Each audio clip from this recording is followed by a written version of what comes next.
They said Bruce Lee was fast, but the truth is far more astonishing. New AI-powered analysis has stripped away decades of myth and exaggeration, revealing evidence that suggests his speed pushed the boundaries of human capability.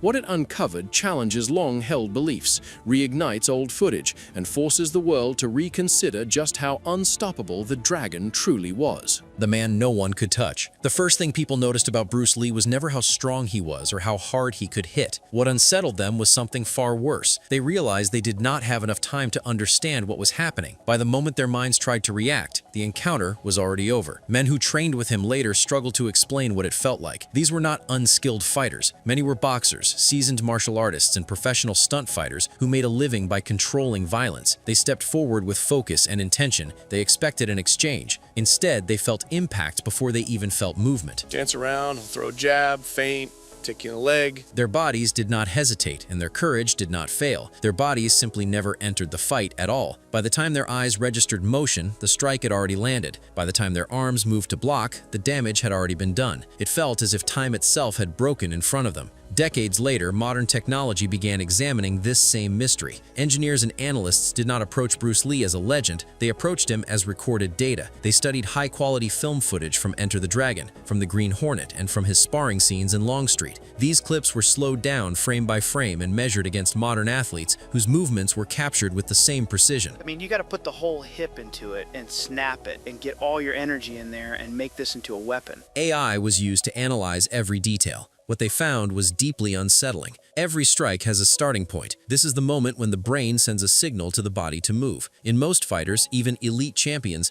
this moment leaves traces. A shoulder lifts slightly, a hip turns a fraction of a second early, a shift in balance appears before the strike is thrown. These signals are small, but they exist. Trained opponents learn to read them. That is how fighters survive. Bruce Lee showed almost none of these signs in repeated footage. His body did not prepare in visible stages. His shoulders, hips, hands, and balance moved at the same time. There was no clear buildup. There was no warning. His body appeared to launch already close to full speed. In several cases, the time from decision to contact was measured under 90 milliseconds. That span is shorter than the time most people to recognize danger. To understand why this matters, the analysts explained it in simple terms. Human reaction depends on sequence. The eyes see movement. The brain processes it. Then the body responds. Bruce Lee moved faster than this chain could complete. The opponents were not slow, the process itself failed them. Film analysis shows that Lee's techniques displayed minimal preparatory movement compared to conventional striking methods. This placed him in a category that made experienced fighters uncomfortable. He was not beyond human limits, he was living beyond the limits people trained to recognize. The danger was not his power, the danger was invisibility. This is why eyewitness stories match so closely. These men trained in different styles and in different countries. They shared no script, yet they described the same fear. They felt bypassed. They felt erased from the exchange. They felt as though the fight happened somewhere they could not reach. Even decades later, this reaction persists. When Joe Rogan watches the footage, his response is not admiration alone. He is a trained martial artist with years of experience watching human motion. That was in 1993, and since that time, martial arts have evolved more in these 30 years than they have in the past 30,000 years. His expectations are grounded in reality, but what he sees breaks those expectations. His reaction is immediate and unsettled. He is not watching a movie star. He is watching something that should not move that way. When cameras finally slowed Bruce Lee down enough to reveal what happened, the result did not comfort anyone. It confirmed the fear. He was not fast because others were slow. He was fast because he removed the space where normal reactions exist. Film cameras used for the Green Hornet recorded at 24 frames per second, which means they took 24 still images every single second and then played them in sequence to make motion appear smooth. The cameras assumed that human movement happened in predictable steps. Every action was expected to start, move, and finish in a way that the camera could see. Everything had to unfold in a visible, measurable sequence. But Bruce Lee broke that expectation entirely. During the filming of the Green Hornet, editors started noticing something strange. In real time, when watching Bruce Lee move, his strikes looked perfect. Every punch, every kick, every trap was precise, sharp, and controlled. His body moved with a kind of deadly elegance that seemed almost superhuman. But when the footage was played back, the images no longer matched what the eye had seen. His strikes looked broken. They appeared chaotic. Sometimes the movement seemed incomplete, as if something essential had vanished. At times, punches appeared to disappear entirely. The editors were confused and disturbed. Repeated notes from the production team show that Bruce Lee was often asked to slow down. At the time, people assumed that he was simply moving too fast for the camera, or perhaps he was making mistakes. But modern AL analysis tells a far more unsettling story. When experts reconstructed the footage frame by frame using AI, the truth became horrifyingly clear. Some of Bruce Lee's straight punches and trapping strikes only appeared in a single frame. In some cases, the strike did not appear at all. His hand would be in a guard position in one frame, and in the next frame, it was already recoiling from the strike. The motion itself existed only as an absence. This was not the usual blur caused by fast movement. This was something stranger. This was erasure. The camera simply could not record it because the movement happened between frames. His strikes were so fast that they left no visible trace. AI and motion reconstruction systems filled in the missing frames to try to understand what had actually happened. What they revealed was terrifyingly consistent. His hands moved from the start of a strike to impact faster than any camera could capture. The strike did not appear on film because it completed itself in a fraction of a second in between the camera's recordings. It was not random. It was not a trick of luck. Every strike followed this same pattern. What made this discovery even more disturbing for the researchers was the precision. This vanishing effect happened in every scene, from every angle, on every day of shooting. It was not an accident. It was deliberate. It was trained. Analysis of his movement patterns showed another shocking truth. The beginnings of his strikes were unusually uniform. Every strike began the exact same way. There was no improvisation. There was no randomness. This uniformity was not choreography. It was obsession. Bruce Lee had trained himself to eliminate the visible starting point of every strike. He repeated tiny micro-movements in front of mirrors for hours, refining the first inch of motion until there was literally nothing to see. The beginning of the strike had been erased from reality. To make his strikes readable on camera, filmmakers had to slow the action during shooting and in playback. This was done not for style or to make the fight scenes more dramatic. It was done out of necessity. The cameras could not capture what Lee was capable of doing naturally. The film did not expose Bruce Lee. The film exposed the limits of human technology. At the heart of it, what terrified everyone was not just his speed, it was the realization that a human being had trained their body and nervous system to move in a way that erased itself from time. So this is the first drill, right?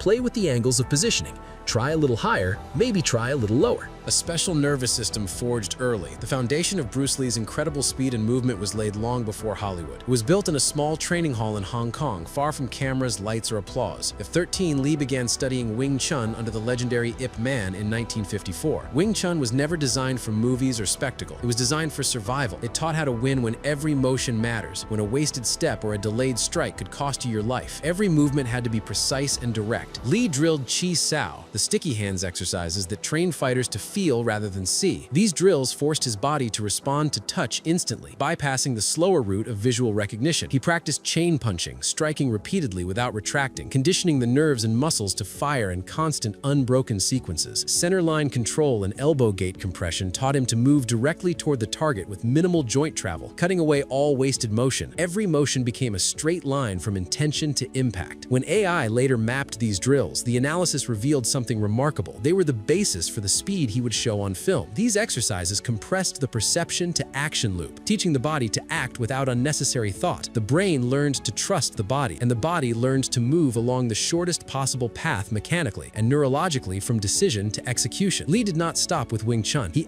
layered Western boxing on top of this foundation. Boxing introduced a new element: probabilistic timing. Strikes, slips, and counters were launched based on anticipation, not confirmation. Footwork was not merely reactive, it was predictive. AI predictive models later showed that this shifted the timing of his strikes earlier in the cognitive cycle. Bruce Lee's body no longer reacted to what he saw. It acted before the event fully appeared. His nervous system began to move ahead of the world. He also absorbed lessons from fencing, a practice even more removed from Wing Chun. Fencing emphasizes distance control, explosive initiation, and stop-start rhythm. When AI analyzed his movement, it showed that how quickly he began a strike aligned more with with elite fencers than traditional martial artists. Fencing taught Bruce Lee to start, stop, and explode with exact timing, turning every inch of movement into a weapon. These training systems did not merely coexist in him, they collapsed into one. Wing Chun removed unnecessary motion. Boxing removed hesitation. Fencing compressed distance and time. All three systems fused into a single motor language. The nervous system learned anticipation, speed, and commitment as one seamless process. By the time Bruce Lee arrived in America in 1959, his body and mind were already engineered for instantaneous action. Unless human beings have 3 arms and 4 legs, we will have a different form of fighting. In America, Bruce Lee trained with a focus and intensity that approached pure obsession.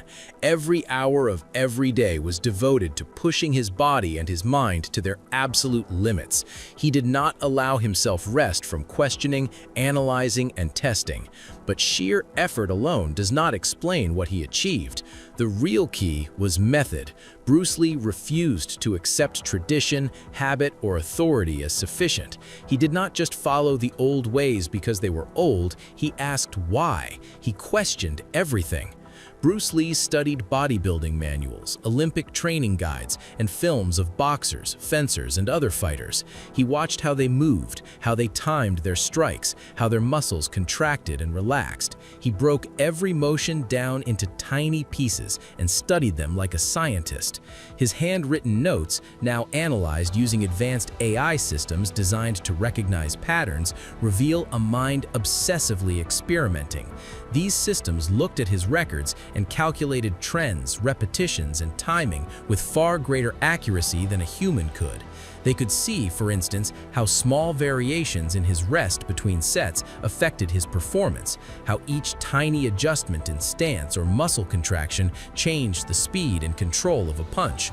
Bruce Lee applied principles that modern sports scientists call progressive overload. He gradually increased the stress on his muscles, forcing them to adapt and grow stronger without injury. He experimented with short rest periods between sets, known as rest-pause methods, to see how brief recovery affected strength and speed. He carefully adjusted frequency, testing how often to train specific muscles or practice specific techniques to achieve maximum results. Bruce Lee even monitored early signs of neural fatigue, subtle signs that the nervous system was tiring before the muscles failed. Every training session had a precise purpose. Every repetition was measured and deliberate. Nothing was random. When AI classified his approach, they found that it more closely resembled the training of Olympic sprinters or elite fencers than any traditional martial arts system. Bruce Lee was not doing kung fu exercises for tradition, he was testing what worked to create speed, control, and perfect reaction time. He tested variables, kept what worked, and discarded what did not. There was no superstition, no ritual, no following the crowd. There were only results. Even when others warned him that lifting weights would slow him down, he refused to accept it. He trusted observation over rumor. AI analyzing his biomechanics, which is the way his muscles and skeleton move together, confirmed his intuition. They showed that speed and power were not opposites. Power without speed arrived too late. Speed without power was harmless. True mastery came from combining the two. This belief led Bruce Lee to explore isometrics, a form of exercise that is subtle, precise, and often overlooked by martial artists.